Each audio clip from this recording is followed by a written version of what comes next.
Hi,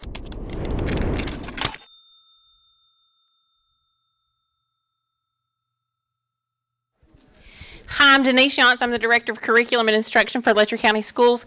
And with me today, I have my shared leadership team, which is principal. Our elementary school of Letcher Elementary is Wendy Rutherford. We have 2 teachers, an elementary and a high school. Tyler Watts teaches first grade at Wendy's school, and then Josh Tyree is our U.S. history teacher at the high school. In our district, we use instructional rounds heavily. We do instructional rounds at every school twice a year, and in those rounds, we identified our problem of practice as student engagement. One of the issues is that we have great kids who are doing everything that we ask them to do, so we need to look at what we're asking them to do. And in doing some research around student engagement and ways to create a higher level engagement in our students, I found a book. I think Tyler has the book if you'll show them. It's called The Student Engagement Wheel by David Sladkey. I found the wheel. It's simple, it's to the point, and it just spoke to me that this will help us. This can help us, and Jennifer's passing out some handouts for us, and it is one of the most powerful pieces out of that book. So we found the student engagement wheel, and from the district perspective, I decided that we need to use it with our principals and create that common language when we talk about student engagement. There's 10 spokes on the wheel. So we want to make sure our teachers understand that they can self-assess and use that wheel to create a higher level of engagement in their classrooms. At the district level, I want to make sure that my principals get the professional learning around the wheel that they need, that we can create a bank of strategies. So not just use technology in your classroom, but what are some of the most sound research-based strategies at each grade level, elementary, middle, and high. So we hope to create that strategy bank. And then we also want to have some exemplar models, create a video repository so that a teacher can look at this strategy and then find a sample of somebody teaching and using it. So from the district perspective, it's facilitating each of those kinds of pieces. I'll talk to you a second about the school perspective on that. And as a principal, our primary responsibility is making sure that the instruction in our classrooms is high quality, that it's rigorous, and that students are engaged, not just actively engaged, but cognitively engaged, and there's a difference there. And you talk about engagement, you've got passive and active, and, you can go on and on with that. But as principals, as we work our teachers through the framework every year, we talk about different ways that we can differentiate for them. Part of what we push our teachers to do every day is differentiate for the needs of your kids. Well, this is going to allow principals then to differentiate for the needs of their teachers. And as they set their professional growth goals themselves, this is a great way providing a coaching piece. The support from the district level to help empower principals then, which helps me then turn around and empower my teachers by serving as an instructional coach and really being the instructional leader in my building. So having that toolkit, having that personalized support for each of my teachers or each of my PLCs, and again, like Ms. Yonce said, that common language that we all share about what does engagement look like? What is it? What does it look like? What does it sound like?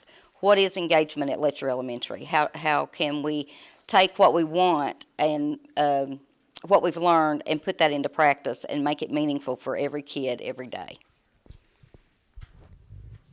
I'm going to talk to you just really briefly about the teacher perspective. I think the power in this particular project for the teacher is we take the wheel, which is a good tool, and give some strategies, but we try to make it more practical for the teacher. So we want to add another ring outside the wheel of practical strategies that fit in with each of those components. And then the video lessons, I think, are really a powerful idea within what we're trying to come up with, because even the skeptical teacher who says, yeah, that sounds good on paper, can actually see this play out in the classroom and say, hey, there's a way that actually works. Here's how I can actually use this strategy. And hey, maybe I actually can engage kids and not just be the cynic in the back of the room at the faculty meeting.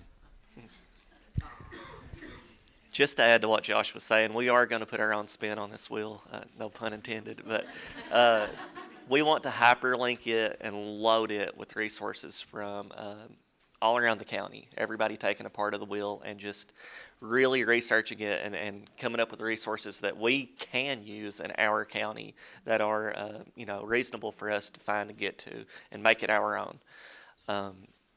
what it would look like for a student after, we take this wheel and implement it into our classrooms. Lots of hands-on, making sure the students are actively engaged, not just going through the motions. One of the spokes on the wheel says to make sure that students are up and out of their seats at least one time during the lesson, even if it's for a brain break. Just restart that engine and make sure that they, are actively paying attention to what's going on. This makes sure that they're, just not going through the motions, and it gives you a mindset of what you really want your learning to look like in your own classroom. I think it's going to be really powerful too in lesson plan design. But that's about it. Does anybody have any questions about the wheel itself? Yes. Yes, it's going to be on the hauler when we get it done. Hyperlinks and all, it'll be there. They're my Yeah. technology people, so yeah. Yeah, it'll be there. Anybody else? Go ahead. Are there opportunities for teachers to visit each other's classrooms to look at student engagement? Yeah, there is, and I think is it the peer what's it called? Peer Built observation. within the framework, and in our Kentucky evaluation system, of course, we have the peer observation component. But I think in most schools, and in like mine, that's one thing that we've done is we've talked about where I've identified hot points, in the building, for example, engagement with technology or engagement with really creative, unique brain breaks, or, so we're putting together a list of places where we've got exemplar examples of those things. And then I can go in and cover a class, or the counselor, or we can hire a floating sub and allow teachers to go around and see those things and have some in-house sharing of ideas and resources. And I want to add, you're already on the hauler if you want to see engagement in action, right? Because they videoed your class. It was awesome. You did a great job. Thanks. Just a little plug for Tyler. Yes, ma'am. Yeah, the book, it's great. It's called Engaging Teaching Tools, and it's by David Sladkey, Sladkey. Cheap book, $15. Yeah, it's great. Corwin's your publisher. ISBN is 9781483316413. The wheel that we gave you is basically identical to the wheel that you're going to find in the book. It is, and that's the power. I gave you the most powerful tool in the book. Yeah, that's you got what you need. Yeah. Okay. Thank you.